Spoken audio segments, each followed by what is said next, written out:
So whenever necessary, we need to take charge of the situation. And the other most important thing we need to do is be emotionally available for our children. So if I were to give an example, imagine your 5-year-old is very upset, crying, and comes to you because someone at school has pushed him. And you say, oh, don't worry, it won't happen again. And, sort of try to brush it aside because you're also upset. You upset when you see your child crying. But then if you brush aside his feelings, he doesn't feel supported. He doesn't feel that his feelings have been validated. Then he won't be able to come back to you and describe what happened because you are sort of brushing aside his side of the story and putting out what you want because you are too upset by your child's distress. That shouldn't happen. So if you feel your child is in distress, you have to just provide support. Be emotionally available for them. That is one of the most important things that the attachment-based parenting methods talk about. They talk about being emotionally available. So however much physically available or whatever physical things you give your kids, it's that emotional availability that is most important. That makes them feel secure and supported. So we have to attempt to provide that for our kids. So that is what I wanted to give as a brief outline of that. I'll summarize that in Sinhala as well, or is that all right? You may, Doctor. Okay. You may summarize it in Sinhalese to give people the opportunity. Okay. Yeah. So if I were to summarize it in Sinhala, ඒ කියන්නේ දැන් අපි දැන් කතා කරනවා අපේ දරුවා සහ අපි අතර තියෙන සම්බන්ධය. ඒ කියන්නේ දැන් අපි දැන් ඉස්සර කාලේ ඇතරම ඒගොල්ලන් කිව්වේ පරිශකයන් හැමෝම විශ්වාස කරේ දරුවයි අම්මයි අතර සම්බන්ධය ඇති වෙන්නේ අම්මා දරුවට කිරි දෙන නිසා කියලා. මේ ආහාර දෙන නිසා කියලා. නමුත් 1960 දශකයේ විතර වෙච්ච පරිශන වලින් පෙන්නලා හොයාගෙන තියෙනවා ඒ දරුවත් එක්ක අම්මා දරුවා අම්මත් එක්ක සම්බන්ධ වෙන්නේ ආහාරවලට නෙමෙයි ඇත්තටම වැඩිපුරම අවශ්‍ය වෙන්නේ අම්මත් එක්ක තියෙන ඒ මානසිකව ඒ කියන්නේ සයිකොලොජිකලි ඒ තියෙන සම්බන්ධතාවය. එතකොට දැන් අපේ දරුවන්ට අපි දෙන දේවල් නෙමෙයි වැදගත් වෙන්නේ. අපි දරුවන් වෙනුවෙන් ඉන්නවා දරුවන්ට දැනෙනවා අපි ඒගොල්ලත් එක්ක සම්බන්ධයි. අපිට ඒගොල්ලන්ව තේරෙනවා. අපි ඒගොල්ලන්ට අවශ්‍ය දේ අවශ්‍ය වෙලාවට ඉන්නවා. අන්න ඒ ටික තමයි දැනෙන්න ඕනේ. එතකොට ඒ අපි මේ ඒ දරුවා සහ මව අතර දරුවා සහ මව කෝපියා අතර සම්බන්ධතාවය ගැන කතා කරනකොට ඒ attachment theory කියන න්‍යායයේ ප්‍රකාශ වුණේ දරුවෙකුට මම පොඩ්ඩක් මේක ආයෙ ෂෙයා කරන්නම් දරුවෙකුට මේ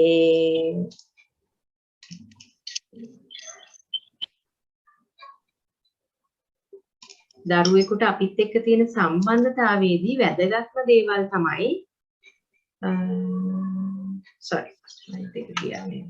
දරුවෙකුට අපිට තියෙන සම්බන්ධතාවයේදී වැදගත්ම දේවල් ටිකක් ඒගොල්ලන් විස්තර කරා. ඒ කියන්නේ අපේ දරුවගේ අතර තියෙන ඒ මානසික සම්බන්ධතාවයේ චිත්තාවේග අපි දරුවගේ තේරුම් අරගෙන අපි දරුවට ගවේෂණය කරන්නේ. ඒ කියන්නේ දරුවගේ පරිසරය බලන්න උදව් වෙනවා. ඒ වගේම දරුවට ගැටලුවක් වෙච්ච අවස්ථාවක අපි දරුවා වෙනුවෙන් ඉන්නවා. දරුවට අපි ළඟට එන්න උදව් වෙනවා. එතකොට අපි ඒකට කියන්නේ අපි දෙන්නේ අර දරුවට හොඳ අඩිතාලමක් හොඳ සුරක්ෂිත පදනමක් තියෙනවා. දරුවට අවශ්‍ය වෙලාවට දරුවගේ ලෝකෙ ගිහිල්ලා බලලා දරුවට විවිධ දේවල් අත්හදා බලලා ඒවා කරන්න දරුවා දන්නවා ගැටලුවක් වුණොත් නැවත ඒ සුරක්ෂිත පදනමට එන්න පුළුවන් කියලා.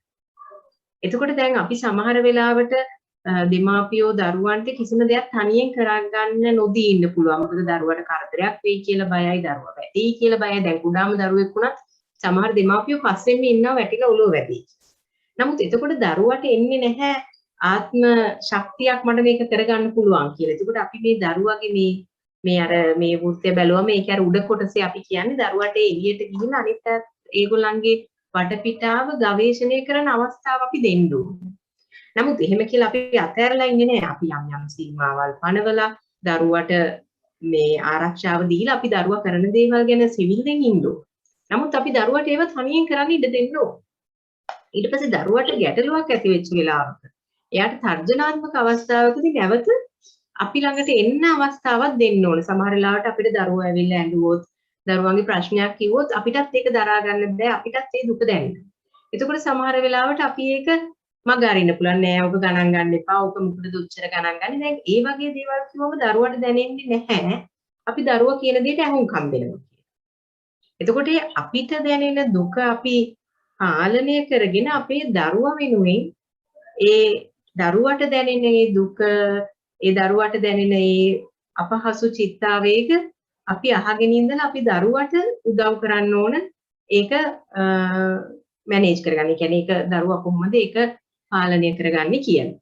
එතකොට මේ ඔක්කොම කරද්දී ඒකෙන් කියවෙන්නේ නැහැ අපි දරුවට ඕනම දෙයක් කරන්න දෙනවා. මොකද අපි ඕනම දෙයක් කරන්න දුන්නත් දරුවට ඒකෙන් ගොඩක් මානසික වශයෙන් පීඩනයක් වෙනවා. මොකද දරුවට එතකොට තෝරගන්න දේවල් වැඩි වුණාම පීඩනය වැඩි මානසික වශයෙන්.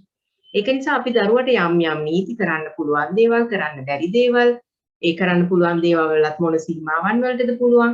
ඒ වගේ අපි යම් යම් නීති රාමුවක් දරුවට පොඩි කාලේ ඉඳලම දාන්න ඕන. අපිට ඒ දරුවට කැමති විදිහට කරන්න දුන්නත් දරුවන්ට ඒක ගොඩක් මානසික වශයෙන් පීඩාකාරී. එතකොටත් දරුවට අපහසුයි ඒගොල්ලන්ගේ පෞරුෂය වර්ධනය කරගන්න. ඒ වගේම තව වැදගත්මම දේ තමයි අපි දරුවා වෙනුවෙන් ඉන්න එක. ඒ කියන්නේ emotional availability කියලා අපි ඒකට කියන්නේ. ඒ කියන්නේ දරුවාගේ චිත්තාවේග තේරුම් අරගෙන අපි දරුවට දැනෙන දුක, දරුවට සතුට, දරුවට තරහ, දරුවට ඊර්ෂ්‍යාව වගේ විවිධ චිත්තාවේග දැනෙන්න පුළුවන්. එතකොට අපි ඒ චිත්තාවේග දැනිලා දරුවා අපිට ඒව ගැන කියද්දි හෝ අපි ඒ චිත්තාවේග තමයි මේ දරුවට දැනලා තියෙන්නේ කියලා අපිට තේරුණාම අපි දරුවට ඒක ගැන පැහැදිලි කරලා දීලා දරුවත් එක්ක එකතු වෙලා ඒ චිත්තාවේග මොනවද කියලා හොයලා බලලා ඒවා කොහොමද පාලනය කරගන්නේ කියලා අපි දරුවට කියලා දෙන්න ඕනේ. දරුවට දැනුණොත් අපි ඒ විදිහට දරුවා වෙනුවෙන් ඉන්නවා කියලා එතකොට දරුවට අපිත් එක්ක සම්බන්ධ වෙන්න හරි ලේසි. යාට කරදරයක් වුණත් අපිට ඇවිල්ලා කියන්න පුළුවන්. දැන් මම හිතන්නේ මේකට හොඳම උදාහරණයක් කිව්වොත් දැන් සමහර වෙලාවට අපේ දෙමාපියෝ කියනවා අපිට ඇවිල්ලා අපේ දරුවා හොඳම දරුවෙක්. කවදාවත් කිසිම වැරද්දක් කරන්නේ නැහැ. දැන් ඒ ලේබල් එකත් දරුවට හරි අමාරුයි.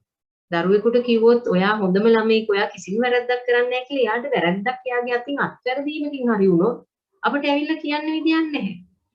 මොකද එතකොට එයාට හිතෙනවා එයා අපිව අපේ අර එයාගේ තිබුණු ප්‍රතිරූපයම නැති වෙනවනේ. එතකොට දරුවට ඒක දරා ගන්න හරි අමාරුයි.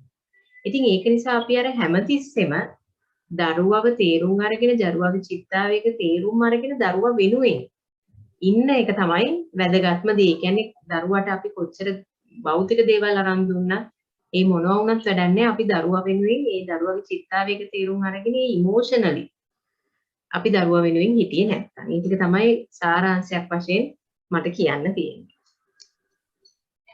Thank you very much, Doctor, for those very valuable insights on whether there is something called perfect parenting, and for your insights on the attachment theory, which was very, very interesting. Doctor, for my next question, I feel that part of the answers would have been or will be in that attachment theory which you explained. So let's see how much more you can add to it after listening to my question. Okay. There seems to be basically three kinds of parenting styles.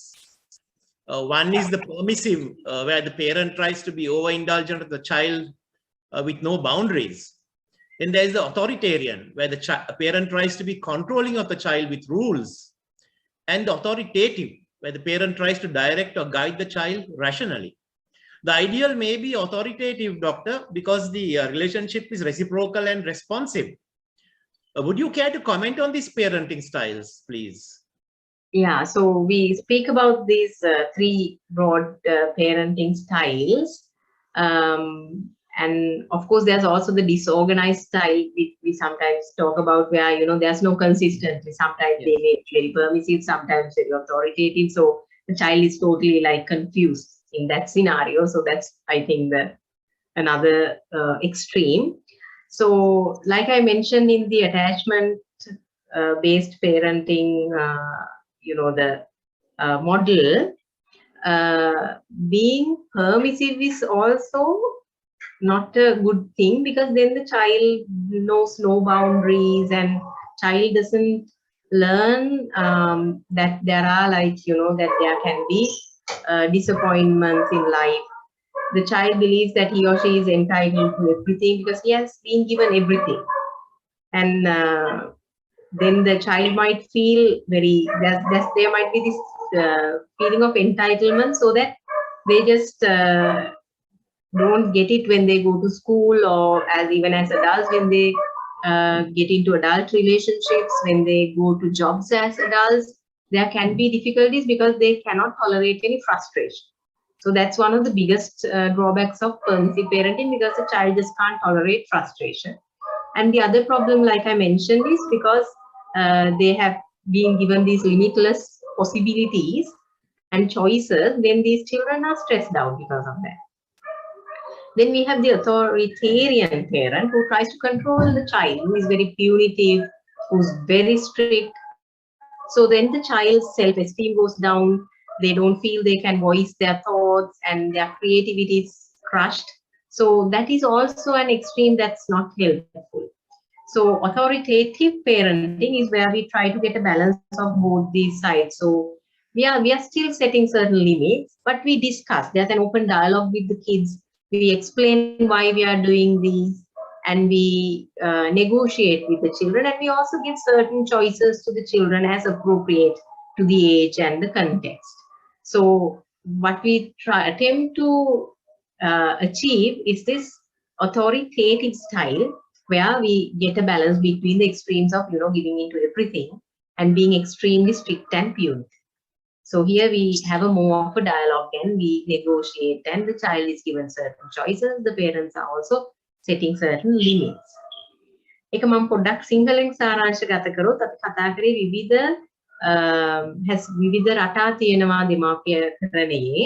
එතකොට ඒකේ අපි සමහර දෙමාපියෝ දරුවන්ට ඕන හැමදේම දෙනවා. එතකොට හොඳ නැහැ, මොකද එතකොට දරුවෝ හිතන්නේ අපි හැමදේම ලබන්න ඕන කියලා. එතකොට ඒගොල්ලන්ට කිසිම දෙයක් දරා ගැනීමේ ශක්තියක් නැහැ. එතකොට ඒගොල්ලන් ලොකු වෙලා රස්සාවකට යද්දී, එහෙම නැත්නම් පාසල් යද්දී උනත් ගුරුවරයෙක් කිව්වොත් නෑ ඔබ කරන්න බෑ කියලා දරුවට ඒක දරා ගන්න. ඊට පස්සේ ගොඩ ප්‍රශ්න ඇති වෙලා අපිට ඇත්තටම අපේ සායනවලටත් යොමු වෙනවා. ඒ පාර පාසල් යන්න බෑ කියනවා, විවිධ ගැටලු. එතකොට අපි හැමදේටම හා කියලා හැමදේම දුන්නොත් දරුවට එතනදිත් ලොකු ගැටලු.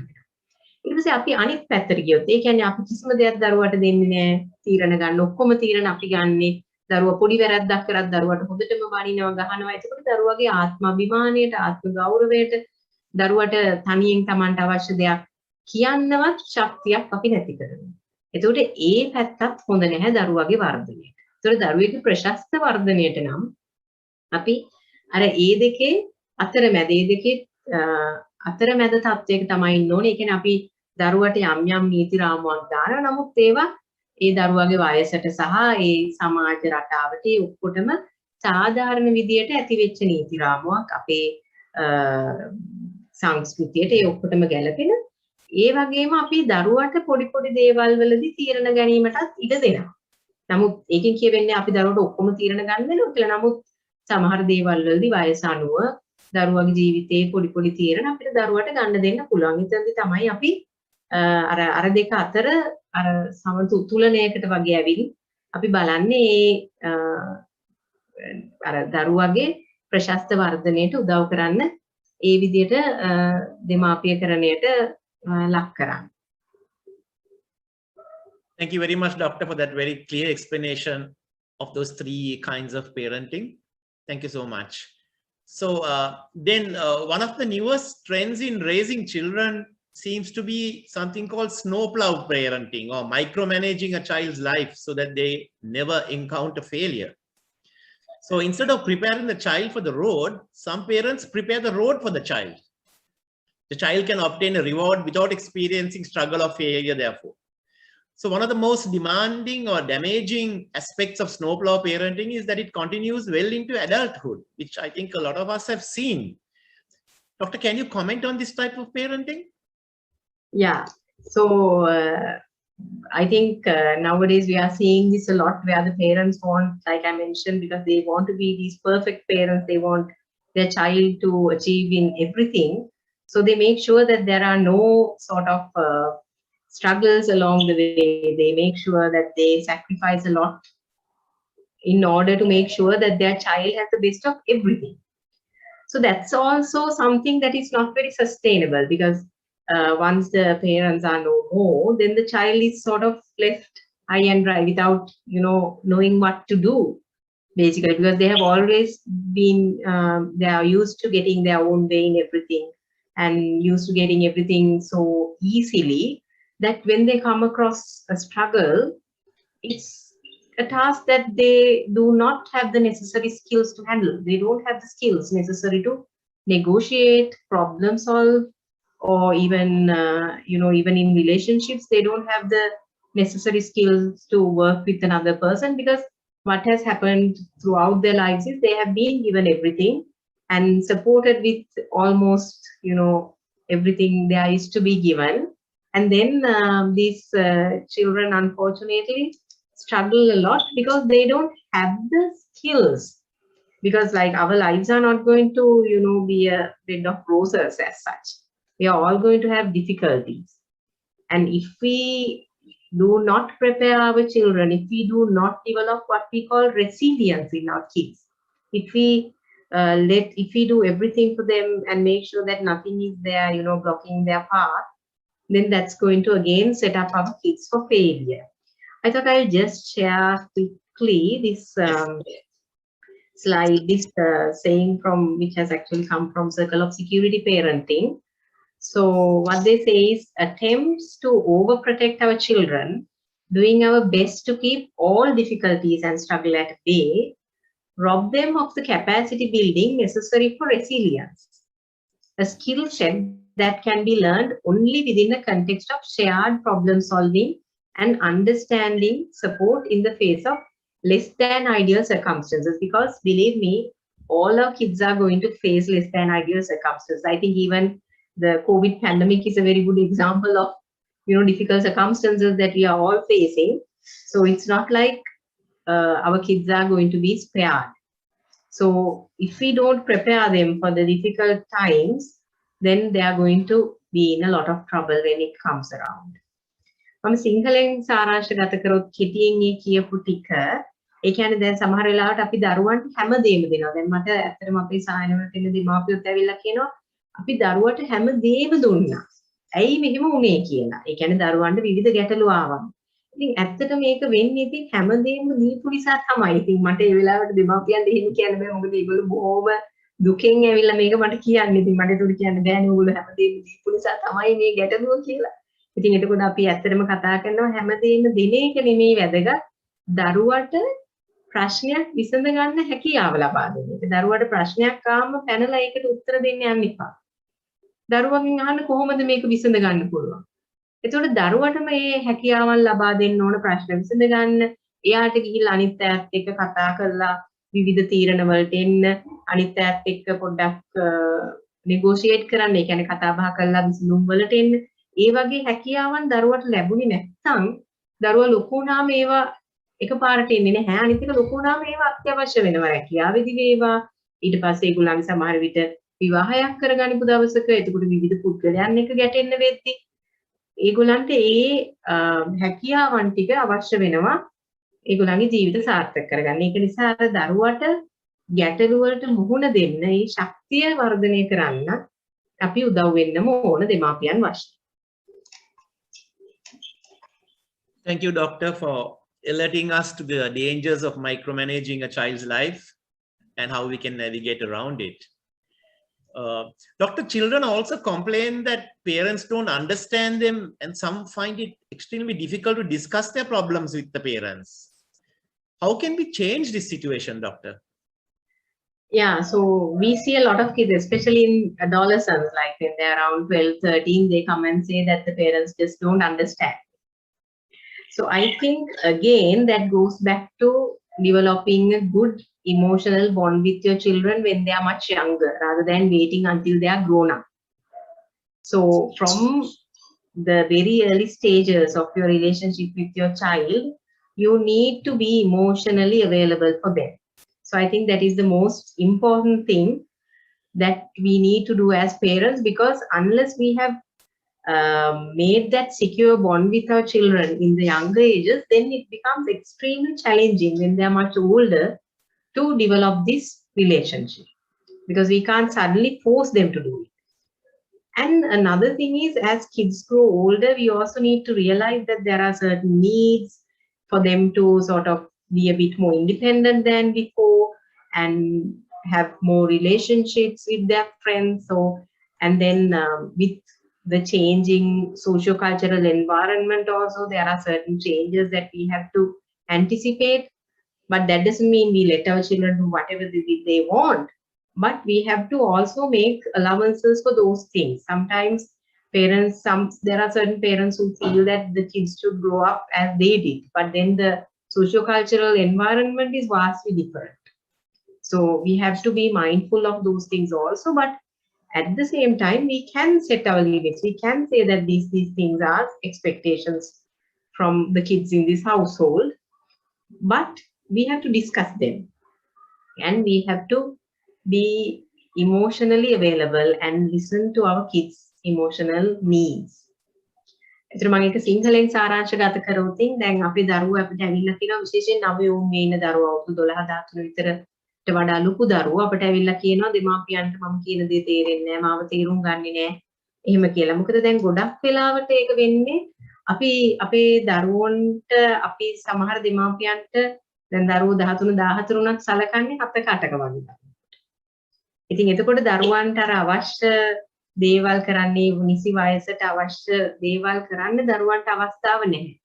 ඒ තීරණ ගන්න, යාළුවන් එක්ක ගැටෙන්න සමහර වෙලාවට අවස්ථාව හොඳටම සීමා කරන්න පුළුවන් සමහර දෙමාපියන්. මොකද දැන් මම හිතන්නේ අපි ප්‍රවෘත්ති බැලුවත් පේන්නේ ඔක්කොම භයංකාර දේවල් දරුවන්ට වෙන දේවල්. ඉතින් එතකොට දෙමාපියන් ගොඩක් මානසික ආතතියක ඉන්නේ දරුවන්ට මොන හරි කරදරයක් වෙයිද කියලා. ඉතින් අපි අර ඒවත් එක්ක සමහර වෙලාවට දරුවන්ගේ නිදහස ගොඩක් සීමා කරනවා, දරුවන්ගේ අවශ්‍යතාවලට අහුම්කම් දෙන එකත් අපි අතින් මගහැරෙන්න පුළුවන්. ඉතින් එතකොට තමයි දරුවෝ කියන්නේ අපිව තේරුම් ගන්නේ නැහැ කියලා අපෙන් ඈත් වෙන්නේ. එතකොට අපි අර පොඩි කාලේ ඉඳලම හොඳ සම්බන්ධයක් දරුවත් එක්ක තිබ්බනම් අපිට ලොකු වෙනකොටත් මේවා දරුවත් එක්ක සාකච්ඡා කරලා ඒක විවෘත විදියට කතා කරලා අපිට විසඳ ගන්න කියාවක් ලැබෙනවා. Thank you very much, Doctor, for that. Very insightful again, your answer was. My next question is something which is very relevant to what's going to happen in the very near future. So I just thought of asking you that question. Students in Sri Lanka have not been able to attend school for maybe about 2 years, I think. So with schools due to be reopened soon, children will be meeting their friends face to face after a very, very long time. All will bring with them new experiences accumulated during their time at home. So it could be a very confusing time for them. With their, I mean, that their friends would feel or come across as different, and it will cause some confusion. How would you help parents to prepare their children for this kind of experience, Doctor? Yeah, so I think the most important thing is that we all acknowledge that this is going to be a very stressful transition for the children as well as the parents and teachers, because we have all, gotten used to our kids being at home. And because starting school, like even after a normal term break, going back to school is stressful. So even at the best of times, kids find it a bit stressful to go back to school after holidays. And this has been like extended period of stay at home. So it's going to be difficult.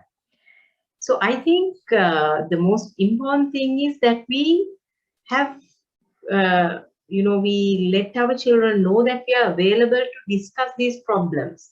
We can even say that, there can be these sorts of problems coming up. You may have difficulty going back, but it's something we need to work through.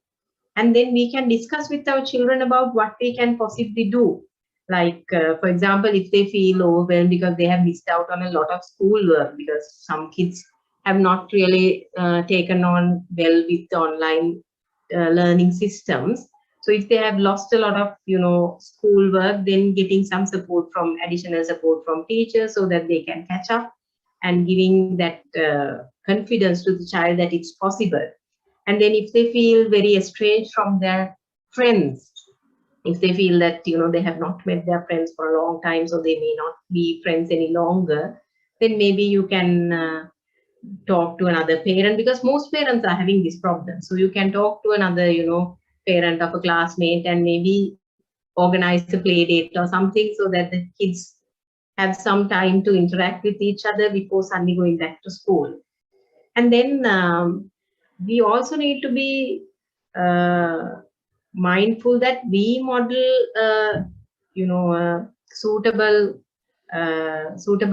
suitable behaviors, because sometimes because of our worries about kids getting back, we may also do certain things that are not very healthy. So we need to make sure that we show that we are confident that the kids can go back to school, that there is help available, that we don't, some parents feel like they are the victims because they have not been able to engage their children in online education. They feel that things have fallen apart and they externalize this blame and feel helpless.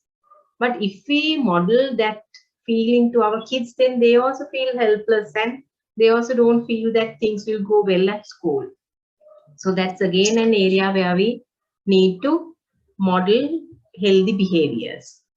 Then the other thing that we can do is we can talk to our kids, and even when you are taking them to school or coming back from school, just drop a sentence or two about how things were at school, so that once they go back, if they have trouble, then they will be able to open up to you and let you know that they are having these issues.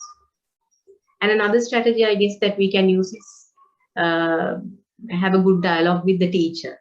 So especially for the younger kids, because now the children who are in grade 2 this year actually hasn't had any exposure to schooling, basically. So they will have a lot of struggles. So it's important that we have a good conversation with the teachers, and we go to whatever meetings are arranged so that we know what to expect and what sort of things the teachers expect, and then we can even talk to the teacher. So there's a communication channel open with the teacher if we feel that our child is not doing too well at school. And then I think another thing we need to be vigilant for is bullying, because some kids will have specific struggles and there might be a bit of bullying at school once children get back. So if that is something that's happening, we need to be approachable so that our kids can come and let us know if something like that is happening. And ඒක දැන් මම සිංහලෙන් ඒ ටික කිව්වොත් දැන් දරුවෙක් නැවත පාසලට යනකොට මොනවද අපි කරන්න ඕන දෙමාපියන් වශයෙන්. එතකොට වැදගත්ම දේවල් කීපයක් තියෙනවා. එකක් තමයි අපි දරුවාට මෙහෙම ප්‍රශ්න එන්න පුළුවන් කියන එක ගැන අවධානයෙන් ඉන්න ඕනේ. මොකද ඕනම දරුවෙකුට ප්‍රශ්න එන්න පුළුවන් නැවත මේ වගේ ලොකු කාලයකට පස්සේ පාසල් යනකොට. ඒතර අපේ දරුවගේ මොනවා හරි එහෙම වෙනස්කමක් තියෙනම්, දරුවට ගැටලුවක් තියෙනම් අපිත් එක්ක කතා කරන්න පුළුවන් තත්ත්වයක අපි දරුවත් එක්ක තියෙන සම්බන්ධතාවය පවත්වාගෙන යන්න ඕන. ඒ වගේම අපි ගුරුවරුන් එක්ක සම්බන්ධ වෙලා දරුවට නැවත පාසලට යෑම පුළුවන් තරම් පහසු කරවන්න උත්සාහ කරන්න ඕන. දැන් සමහර වෙලාවට දරුවෝ බයයි, ඒගොල්ලන්ට ගොඩක් පාසලේ වැඩ මගේ ඇරිලා තියෙන. එතකොට අපි මේ වැඩ මගේ ඇරණු වැඩ නැවත කොහොමද දරුවට කියලා දෙන්නේ කියලා ගුරුවරුන් එක්ක කතා කළා. මොකද මේ මාර්ගගත අධ්‍යාපන ක්‍රමයේ සමහර දරුවන්ට හරිම අපහසු වුණා. ඉතින් ඒක නිසා අපි කොහොමද නැවත ඒක දරුවට උදව් කරන්නේ, මගේ හැරුණු වැඩ ටික කරගන්න අපි ඒකට සැලැස්මක් කරන්න ඕන. ඊට පස්සේ දැන් සමහර දරුවෝ විශේෂයෙන් අර මේ වැඩි යාළුවෝ එහෙම නැත්නම් ඒගොල්ලෝ හරි බයයි දැන් මට කියාම යාළුවෙක් නැති නේද කියලා. ඉතින් මම හිතන්නේ ගොඩක් දෙමාපියන්ට මේ ප්‍රශ්නේ තියෙන නිසා අපිට පන්තියේ වෙනත් දෙමාපියන්ට කතා කරලා දරුවෝ දෙතුන් දෙනෙක් පාසල් පටන් ගන්න කලින් හම්බ වෙන්නේ එහෙම සලස්වන්න වගේ පොඩි දෙයක් වුණත් කරන්න පුළුවන්. ඉතින් අපිට ලොකු කණ්ඩායම් එකතු කරන්න බැහැ මේ කෝවිඩ් වසංගත සමයේ. නමුත් දරුවෝ දෙතුන් දෙනෙක් වුණත් හම්බ වෙලා කතා කරාම දරුවට පොඩ්ඩක් සහනයක් දැනෙනවා පාසල් යන්න කලින්. ඉතින් මම හිතන්නේ මේ ටික තමයි අපිට කරන්න පුළුවන් සමහරක් දේවල් දරුවන්ට මේ පාසලට නැවත යෑම පහසු කරවන්න.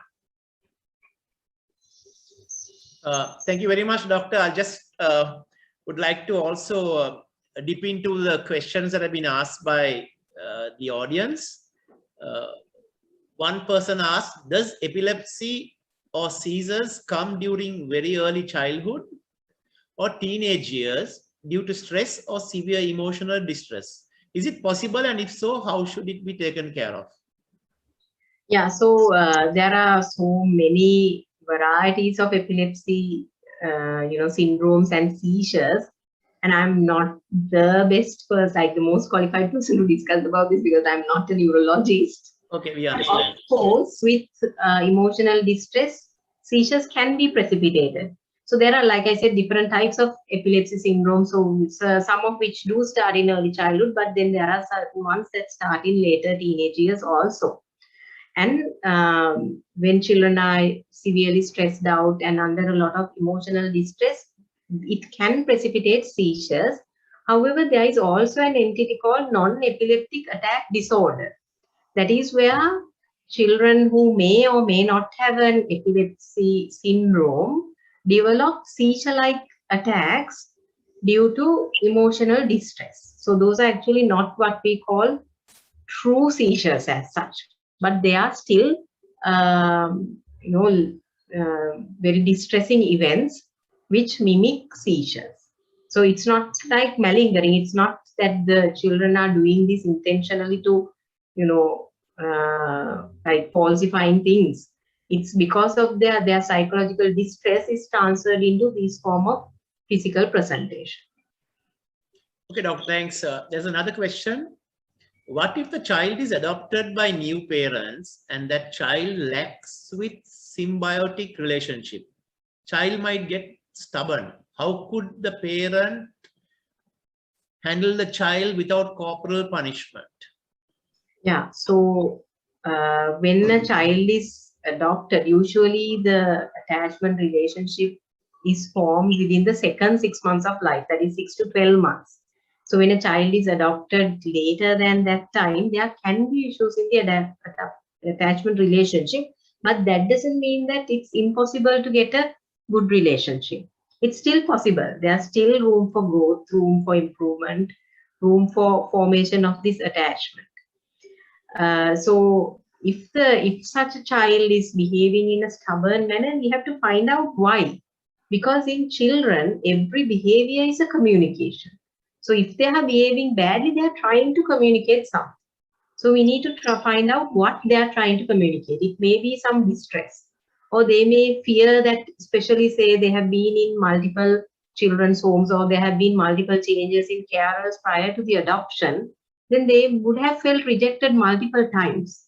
Then these children, so it's like a self-fulfilling prophecy where they try to push off the new carers before they get the time to reject them, because they just can't handle another rejection. So in that context also, some children behave badly, or some children are very oppositional and stubborn because they fear that they will be rejected soon, and before that rejection, I will reject you before you reject me, sort of thought might come to the child, if I have to like explain it in very simple terms. So there can be a lot of reason why the child is being stubborn. So we need to find out what the child is communicating to us through this stubborn behavior. So corporal punishment is something that is of course debated. So if we go with corporal punishment, it's like actually we are not managing the underlying cause for this behavior. We are just putting a stop to this behavior, but underneath in the child, this distress or whatever emotional need that the child attempted to communicate with this behavior will continue to grow and fester and come out as more difficult. So we need to find out the reason. That's the most important thing. Okay, doctor, thank you for that very detailed answer for that question. There's another question that should be answered in Sinhalese. The person wants to know, how can a parent avoid a child getting into game addiction? ඒ ප්‍රශ්නේ මං හිතන්නේ අපිට දැන් ගොඩක්ම මේ දවස්වල එන ගැටලුවක්. ඉතින් ඒකෙදිත් ප්‍රධානම දේ තමයි දරුවත් එක්ක හොඳ සම්බන්ධතාවයක් තියෙන්න ඕන. දරුවට යම් යම් සීමා යොදලා තියෙන්න ඕන. අනිත් එක දැන් දරුවගේ වයස අනුව දැන් අපිට එනවා අවුරුදු ගොඩක්ම පොඩි දරුවොත් ගේමින් ඇඩික්ෂන් වගේ වෙච්ච මේ අවුරුදු 5-6 දරුවොත් එනවා. ඉතින් එතකොට අපි ඕනම වයසේ දරුවෙකුට අපි කරන්න පුළුවන් සහ කරන්න බැරි දේවල් හරියට ඒ සීමාව ටික පනවන්න ඕනේ. එතකොට දරුවට අපි දෙනවනම් ෆෝන් මේ ජංගම දුරකථනයක් හෝ වෙනත් පරිගණකයක් වෙන්න පුළුවන් මේ භාවිතයට අපි බලන්න ඕන දරුවා මොනවද කරන්නේ අපි ඒක අධීක්ෂණයක් යටතේ දෙන්න ඕන. ඊට පස්සේ අපි ඒකට දෙන කාලය පිළිබඳව සීමා පනවන්න ඕන. දරුවට ඕන කරන් දෙන්න බෑ. මොකද දැන් ඒක අපි මුල ඉඳලා මේ විදියට කරගෙන ආවේ නැත්නම් අර එක මට්ටමක් එනවා පැය ගාණක් දරුවා මුළු රෑම නැගිටලා මේ ඉන්ටර්නෙට් ගේමින් කර කර ඉන්නවා. එතකොට අපිට හරි අපහසුයි ඒ තත්ත්වෙන් දරුවා මුදව ගන්න. ඒක නිසා අපි මුල ඉඳලම දරුවට මේ පාවිච්චියට දෙනවා නම් විශේෂයෙන් දැන් මේ මාර්ගගත අධ්‍යාපන ක්‍රමයේදී අපිට දෙන්න වෙනවා විවිධ තාක්ෂණික මෙවලම්. එතකොට ඒවා දෙනකොට අපි අධීක්ෂණයක් යටතේ යම් සීමාවන් තුල තමයි දෙන්න ඕන. තවත් වැදගත් දෙයක් තමයි දරුවටම කියලා ඩිවයිස් එකක්. ඒ කියන්නේ තාක්ෂණික මෙවලමක් අරන් දෙන එක පුළුවන් තරම් වළකින්න. මොකද දරුවට කියලා අරන් දීපු ගමන් ඒකේ පාලනය දරුවට යනවා. එතකොට අපේ පාලනය ගිහිනවා. දැන් ගොඩක් අම්මලා මට ඇවිල්ලා කියලා තියෙනවා අපි කරගත්ත ලොකුම වැරද්දක් තමයි මෙයාටම කියලා ජංගම දුරකථනයක් අරන් දෙන එක. එතකොට අපි දරුවටම කියලා එකක් අරන් මේ ඩිවයිස් එක ඒක පොදු එකක් වෙන්න ඕන පවුලට. එතකොට අපිට ඒකේ පාලනය කරන්න පහසු වෙනවා. Thank you very much, Doctor, for that, because I think that issue has really blown out of proportion at the moment, and Yes. lots of stakeholders are having issues with their clients and whatever. So thank you very much. There's another very general question asked by somebody. What are the very essential parenting skills? Yeah, so when we look at parenting skills, it's a very broad area. I think the most important things are, like I mentioned, being Doctor, this person wants you to answer that in Sinhalese. okay. දැන් දෙමාපිය කරනේ ප්‍රධානතම අවශ්‍යතාවයන් අපි කිව්වොතින් මට හිතෙන්නේ ප්‍රධානතම ඒක ඉතින් ගොඩක් පුළුල් පරාසයක තියෙන දේවල් ගොඩක් අපි දෙමාපියන් වශයෙන් අපෙන් කෙරෙන්න ඕනේ. එතකොට අපි දෙමාපියෙකුගේ යුතුයකම් හැටියට දකින දේවල් කීපයක් තියෙනවා. එතකොට අපි දරුවන්ට ආහාර ඇඳුම් පැළඳුම් මේ මූලික අවශ්‍යතා. ඊට පස්සේ රැකවරණය. අපි දරුවන්ගේ ආරක්ෂාව රැකවරණය බලන එක. ඊට පස්සේ අපි දෙමාපියන් වශයෙන් කරන්න ඕන දරුවා වෙනුවෙන් අපි emotional availability. ඒ කියන්නේ දරුවාගේ චිත්තාවේග තේරුම් අරගෙන දරුවා වෙනුවෙන් ඒ අර මානසික වශයෙන් දරුවගේ emotions වලට ඒ චිත්තාවේග වලට හරියන විදියට අපි ඒගොල්ලත් එක්ක කතා කරලා ඒ අවශ්‍ය සහයෝගය දෙන එක. ඊට පස්සේ දරුවා ඉතින් අපි පාසල් යවන එක, දරුවට අවස්ථාව ලබා දෙන එක, විවිධ අලුත් කුසලතා ලබා ගන්න. ඊට පස්සේ අපි දරුවට අවස්ථාව දෙන්න ඕන වෙනත් කුසලතායි කියන්නේ දරා ගැනීමේ ශක්තිය, දරුවට ප්‍රශ්න විසඳ ගැනීම, ඒ වගේ අපිට ජීවන කුසලතා ලබා ගන්නත් අපි දරුවට අවස්ථාව සලසන්න ඕනේ. මම හිතන්නේ දරුවට ඒ අවස්ථාව දෙන එක ඉතාමත්ම වැදගත්. ඒ එකම අපි දරුවා වෙනුවෙන් ඉන්න එක තමයි අනිත් වැදගත්ම දේ. මොකද අපි කොච්චර දේවල් දරුවට භෞතික වශයෙන් අරන් දුන්නත් දන්නේ අපේ කාලය සහ අපේ දරුවව අපි තේරුම් ගැනීම තමයි වැදගත්ම වෙන්නේ. මොකද දරුවා කෙරෙහි අපි සාධාරණ බලාපොරොත්තු තියන්නත් ඕන. අපි දරුවට සමහරවිට අපි අපේ දරුවා හොඳටම හොඳයි, අපේ දරුවා දක්ෂයි, අපේ දරුවා මෙහිම අරමයි කියනකොට දරුවට එනවා ලොකු මානසික පීඩනයක්. ඉතින් අපි සාධාරණ බලාපොරොත්තු දරුවා කෙරෙහි තියලා දරුවට වැරැද්දක් වුණත් අපිත් එක්ක ඇවිල්ලා කතා කරන්න පුළුවන් මට්ටමට දරුවත් එක්ක සම්බන්ධතාවය තියෙනවා. මම හිතන්නේ ඒකෙන් පැහැදිලි වීමක් වෙන්නේ නැති කියලා. Thanks, Doctor. Thank you very much. There's another one which needs an answer in Sinhalese. If I don't have a good relationship with a 12-year-old daughter, is it possible to develop it now? Actually, she does not speak her problems with me. I feel she is scared of me. Please explain in Sinhalese. දැන් අවුරුදු 12ක දරුවෙක් කියන්නේ අපිට ඕනම වයසක දරුවෙක් එක්ක අපේ සම්බන්ධතාවය දියුණු කරගන්න පුළුවන්. මොකද මම අර කලින් කිව්වා අපි කවුරුත් සර්ව සම්පූර්ණ දෙමාපියෝ නෙවෙයි. ඒක නිසා හැමතිස්සෙම අපිට වර්ධනයක ඉඩ තියෙනවා. ඉතින් දැන් අපේ අවුරුදු 12 දරුවත් එක්ක අපිට සම්බන්ධයක් නැහැ කියලා දැනෙනව නම් අපි පුළුවන් තරම් ඉක්මනට ඒකට ක්‍රියාත්මක වෙන තරමට හොඳයි. ඉතින් එක දෙයක් තමයි අපි ගිහිල්ලා බලෙන් දැන් සමහර ලාවට දෙමාපියෝ හිතනවා අපි ගිහිල්ලා ප්‍රශ්න අහන්න ඕනේ. ඇයි ඔයාට මට කියන්න බැරි? මට කියන්න මොනවද උනේ ඔක්කොම කියන්න. දැන් මම හිතන්නේ අපි ළඟටත් දෙමාපියෝ දරුවෝ ගෙනල්ලා කියනවා ඔන්න ડોක්ටර් ආන්ටිට ඔක්කොම විස්තරේ කියන්න. ඉතින් දැන් එහෙම කියන්න බෑ. මොකද දරුවට අපිත් එක්ක සම්බන්ධතාවයක් දැනුන්නේ නැත්නම් ප්‍රශ්න කියන්න බෑනේ. ඉතින් ඒක නිසා අපි මුලින්ම දරුවට දැනෙන්න අරින්න ඕන අපි දරුවා වෙනුවෙන් ඉන්නවා කියලා. ඉතින් ඒකට සමහර වෙලාවට අපිට කරන්න පුළුවන් දෙයක් තමයි හැමදාම අපි කියන්නේ දවසකට පැයක්වත් දරුවා වෙනුවෙන් කාලය ගත කරන්න. ඒ කාලයේදී ඉස්කෝලේ වැඩ කරන්නවත් වෙන මොනවත් අර තරගකාරී දේවල් කරන්න නෙමෙයි. නමුත් අපි දරුවත් එක්ක වාඩි වෙලා ඇඳේ හිටියත් කමක් නැහැ. ඒතකොට දරුවා දන්නවා මේ වෙලාවට තාත්තා හෝ අම්මා හෝ මං වෙනුවෙන් ගත කරන වෙලාව. ඒතකොට ඔය දෙන්න එකතු වෙලා මොනවා හරි කැමති දෙයක් කරන්න පුළුවන්. එහෙම නැත්නම් නිකන් වාඩි වෙලා ඉන්න පුළුවන්. එහෙම නැත්නම් දරුවා ළඟින් තියාගෙන ඔළුව අත ගන්න පුළුවන්. ඒ වගේ සරල දෙයක් කරන්න පුළුවන්. නමුත් අර බල කර කර ඔයාගේ ප්‍රශ්න මොනවද? ඇයි ඔයාට මට ප්‍රශ්න කියන්න බැරි? එහෙම අහන්න එපා. එතකොට දරුවට දැනෙන්නේ නැහැ මාව තාත්තා හෝ අම්මා තේරුම් අරගෙන කියලා. දරුවට දැනෙන්න ඕන අපි ඉන්නවා. අපිත් එක්ක දරුවට කම්ෆර්ටබල් වෙන්න ඕනේ. ඒ කියන්නේ දරුවට අපි ඉන්නකොට සුරක්ෂිතභාවයක් දැනෙන්න ඕනේ. එතකොට තමයි දරුවට අපිත් එක්ක ඒගොල්ලන්ගේ ප්‍රශ්න කතා කරන්න පුළුවන්. සමහර වෙලාවට අපිට වෙච්ච සිද්ධියක් අපිට කියලා දරුවට කියන්න උනත් පුළුවන්. ඒ කතා කරගෙන ඉන්න වෙලාවට දරුවගේ වයසට සරිලන දෙයක් වෙන්න ඕන. අපිට වෙච්ච සිද්ධියක් එදා රැකියාවේදී වෙච්ච රැකියා ස්ථානයේදී වෙච්ච දෙයක් වුණත් අපිට දරුවත් එක්ක බෙදා හදා ගන්න. ඒතර අපි දරුවගෙන් අහන්න යන්නේ නමුත් ඒක දරුවට දැනෙනවා මටත් මේ වගේ දෙයක් කියන්න පුළුවන් කියලා අවශ්‍ය වුණා. ඒතර අපි අර ඒ කතාවට මුල පුරන්න අවස්ථාව තමයි අපි දරුවට ලබා දෙන්න ඕනේ. Thank you very much, Doctor. There's another general question. What is the role of teachers and the management of schools once schools are opened? Yeah, do you want me to answer in English or Sinhala? Better in Sinhala is okay. Okay, all right.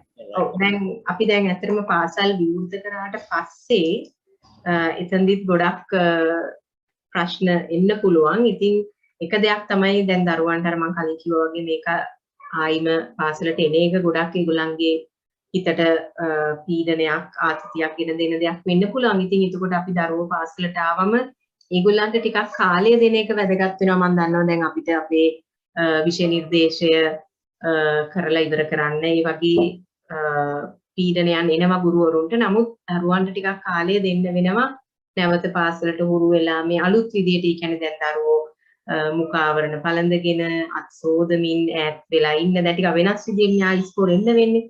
එතකොට දරුවන්ට පොඩ්ඩක් පාසලට හුරු වෙන්න කාලය දෙන එක අවශ්‍යයි. මුලින් සමහර වෙලාවට ටිකක් ඒගොල්ලන්ගේ අදහස් ප්‍රකාශ කරන අවස්ථාව සින්දු කියන්න පුළුවන් චිත්‍ර හරහා විවිධ වෙනත් මාධ්‍ය නාට්‍ය ඒ වගේ ටිකක් වෙනස් දේවල් හරහා දරුවන්ට ඒගොල්ලන්ගේ හිතේ තියෙන බය දුක ඒවා ප්‍රකාශ කරන්න දෙන්න පුළුවන්. ඊට පස්සේ දරුවෙක් ඇවිල්ලා ඕගොල්ලන්ට විස්තරයක් කිව්වොත් ඒගොල්ලන්ට තියෙන ගැටලු කිව්වොත් ඒවට හොඳට අහුම්කම් දීලා දෙමාපියන් එක්ක සම්බන්ධ වෙලා ඒ දරුවට උපකාර කරන්න. අනිත් එක දැන් පාසලේදී පුළුවන් තරම් අර මුල් දවස්වල ටිකක් ඒගොල්ලන් හුරු වුණාට පස්සේ ඉස්සර විදියටම කටයුතු කරන්න උත්සාහ කරන්න. ඊට පස්සේ දැන් දරුවන්ට මගහැරිච්ච පාසල් කටයුතු කරන්න විශේෂ අවධානය සමහර දරුවන්ට දෙන්න වෙන්න පුළුවන්. ඊට පස්සේ අපිත් අර දැන් දරුවෙක් ඇවිල්ලා දරුවට කොවිඩ් හැදෙයි කියලා සමහර දරුවෝ බයෙන් ඉන්නවා. ඒ වගේ විවිධ ඒගොල්ලන්ගේ බයවල් තියෙනවා. දැන් මේ වගේ දෙයක් දරුවෙක් ඇවිල්ලා කිව්වොත් ඒකට හොඳට අහුම්කම් දීලා ඒකට කොහොමද අපි උදව් කරන්න කියලා දරුවත් එක්ක සාකච්ඡා කරන්න. අනිත් එක තමයි දැන් සමහර ගුරුවරුත් ගොඩක් බයයි නැවත පාසලට ගියාම.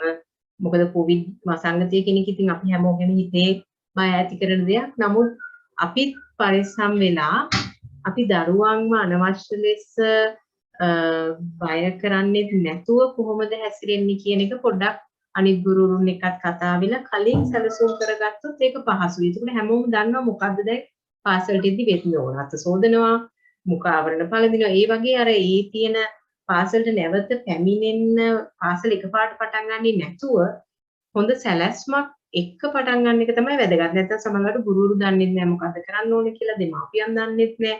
ඒතකොට එතන ලොකු කලබලයක් ඇති වෙනවා. ඒක නිසා අපි අර පෙර සැලසුමක් කරගන්න ඕන. නැවත ළමයි එන්නේ කොහොමද? එනකොට මොනවද අපි සූදානම් කරලා තියෙන්න ඕන? කොයි විදියටද පන්ති අපි අස් කරන්නේ? ඒ වගේ සියලු දේවල් ගැන කතා කරලා තිබ්බොත් එතන සහනයක් වෙනවා දරුවන්ට.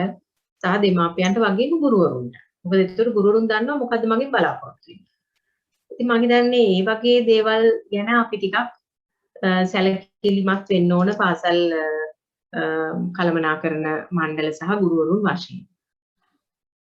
Thank you very much, Doctor. So we've come to the end of this session.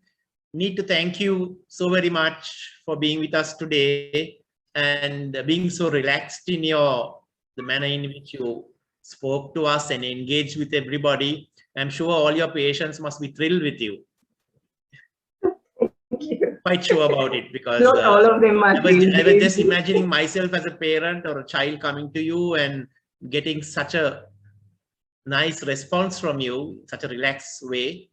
And I'm sure the manner in which you engage with us today is very, very inspiring for all of us that are listening to you. So thank you so much for finding the time to be with us and support us. What we need, people like Sumithrio need, is support from resource people like you, so that we can take your message forward with our clients or callers. You know, we understand a lot of things, or we understood a lot of things today about issues with about enriching parents, enriching a parent and child's relationship. So thank you so much. Before we close, I would like to remind everybody that today's program is in support of mental health in the unequal world theme by the World Federation for Mental Health. And anybody who has any kind of emotional issues or needs to talk to somebody in confidence, non-judgmental manner, please contact Sumithrio, and here are the phone numbers and the contact numbers. You can call us anytime, no issues at all. And also to remind you of our next program on the 10th of October with Professor Sharon Williams. That too will be a very interesting program. So please keep the date free, tune in. And I would like to thank everybody who Zoomed in today, and Dr. Dulagni Dhanayaka too. Thank you so much once again for participating. And also I would like to thank all volunteers of our center who provided so much of support in getting these webinars ready and coordinating with everybody to give us to give Sumithrio such an interesting and engaging name from September and throughout October too. So thank you very much, all of you. Are there any other slides to be shown? Yes, this is about Sumithrio. Let's make it a reality. No matter what you are going through, talk to us. So thank you so much again, and hope to see you on the 10th of October